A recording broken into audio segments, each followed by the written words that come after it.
Hello dear children, how are you all? This is Vijay Kumar from my new classroom and today I am here with your lesson 7 Glimpses of India. We are working on these days and working on this lesson. I have already given you summary of the lesson and today I am here with this video which gives you 2 marks and 5 marks important questions which can be asked from this lesson.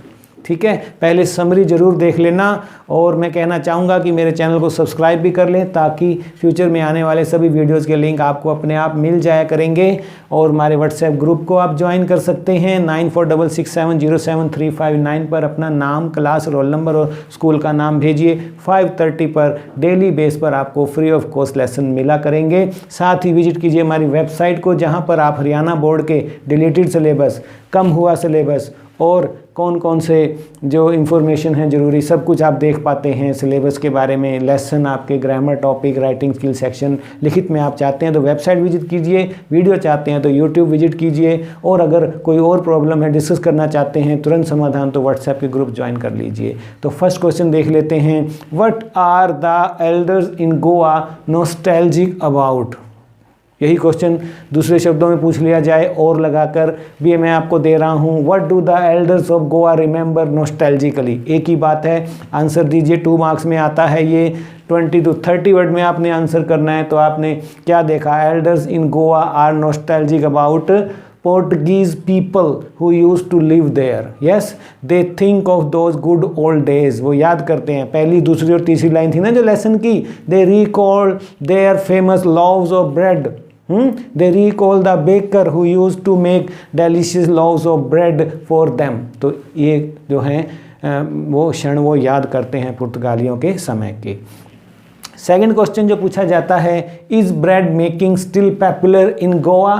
How do you know? Yes, bread making is still popular in Goa. The furnace where bread is made still exists there. The thud and jingle of the traditional baker's bamboo can still be heard in the morning. Yes, this is clear from the sentences जो आए भी थे। The fire in the furnaces has not yet been extinguished. तो ये लिख सकते हैं इसके आंसर में आप। 2 मार्क्स का आता है, ये वेरी इंपॉर्टेंट क्वेश्चन है, इस बार भी आ सकता है, याद करें इसको सभी बच्चे। थर्ड क्वेश्चन देखिए। What marks of the Portuguese way of life can still be seen in Goa? तो Goa was once occupied by the Portuguese. Yes, they were famous for preparing the loaves of bread and they left Goa long ago but the traditional work of the bakers can still be seen in Goa. The furnaces in which the bread was baked still exist there. तो ये सब आप लिख सकते हैं इसके answer में, right. Fourth question में देखिए आप क्या पूछा है। What does the author recall about the visit of the baker to his village? क्या याद करता है? लूसियो रोड्रिगेज कहता है हमें कि वो जो बेकर है use to visit the village twice a day, 2 बार आया करता था, है ना, क्योंकि यहाँ पर क्या पूछा है? विजिट पूछी है उसकी, तो आप बताइए 2 बार आता था। और he used to be the author's friend and guide companion. He used to carry a bamboo stick, the sound of that stick used to wake up the author and others from sleep. उसको जगाया भी करते थे, वो दौड़ कर जाया करते, तो ये सब वो रिकॉल करता है उसकी विजिट के बारे में। यस, उसकी विजिट उन्हें उठाती थी। फिफ्थ क्वेश्चन देखिए। Why does the author call the baker his childhood friend companion in guide? अगर उसने कहा कि उसका दोस्त था और गाइड था, उसने क्यों कहा? तो आप यहाँ लिखिए कि जो baker came daily with his bread bangles for the author, इसलिए क्योंकि फेवरेट चीज़ वो लेके आता था। The author love to eat these bread bangles, thus the baker was his friend, he was his companion every morning. The author would wake up on hearing the thud and jingle of the baker's bamboo. Yes, he would know that it was time for him to wake up. Thus the maker was author's guide also. तो इस तरह से आपने देखा कि वो उसका guide भी था, कंपेनियन भी था और फ्रेंड भी था। ये आप लिख सकते हैं इसके आंसर में। 6th क्वेश्चन देखिए। When would the baker come every day? Why did the children run to the baker? तो कब आता था? Twice a day आता था। Once in the morning when he set out on his selling round. सुबह आता था जब भर के अपनी basket, and then again after emptying his basket. In the morning the children ran to him to have bread bangles. ठीक है, तो ये 7th में देखिए आप, how did the baker make his presence in the morning, the baker came with the jang jang sound of his bamboo staff, he carried his basket on his head, supporting it with one hand. With the other hand, he would bang the bamboo on the ground. Thus, everyone would come to know of his arrival. Yes, 8th देखिए, what did the baker wear in the Portuguese days and in the days when the author was young? या दूसरे में पूछ लिया जाए इसको और करके, describe the bread seller's dress, तो in the Portuguese days the baker wore a long frock something like this, it reach down to the knees, it was called the kabai. Then in the days when the author was a child, he wore half pants that reached just below the knees. Right? ये आप इसके answer में लिख सकते हैं.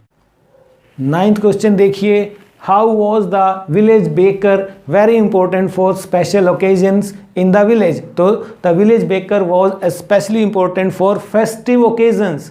The villagers were much fond of the sweet bread known as ball. Marriage gifts were meaningless without these. Sweet breads, sandwiches, cakes and bolognese were a must for Christmas as well as other festivals. These were made with the bread. तो आप ये लिख सकते हैं, describe the bread seller dress के बारे में 5 number का आ जाता है. ब्रेड सेलर वोर ए special peculiar dress. It was known as the kabai. It was a single piece long frock. It reached down to his knees. During later childhood, bakers wore trousers which were shorter than full length and longer than half pants. ये लिए आप लिख सकते हैं इसके answer में. 11th question देखिए, when did the baker collect his bills? Bills वो कब इकट्ठे करता था? And what showed that the bakers were prosperous? तो the baker usually collected his bills at the end of the month. In the household, the baker's monthly accounts used to be recorded on some wall in pencil. Baking was a profitable business in those days. Their families never starved. Their plump bodies showed that they were prosperous. तो इस तरह के वो मोटे ताजे हुआ करते थे. आज भी कोई मोटा ताजा आदमी दिखता है तो लोग ये मान लेते हैं कि ये जरूर बेकर फैमिली से ही होगा, कटैल जैसा, ये आप देख पा रहे हैं.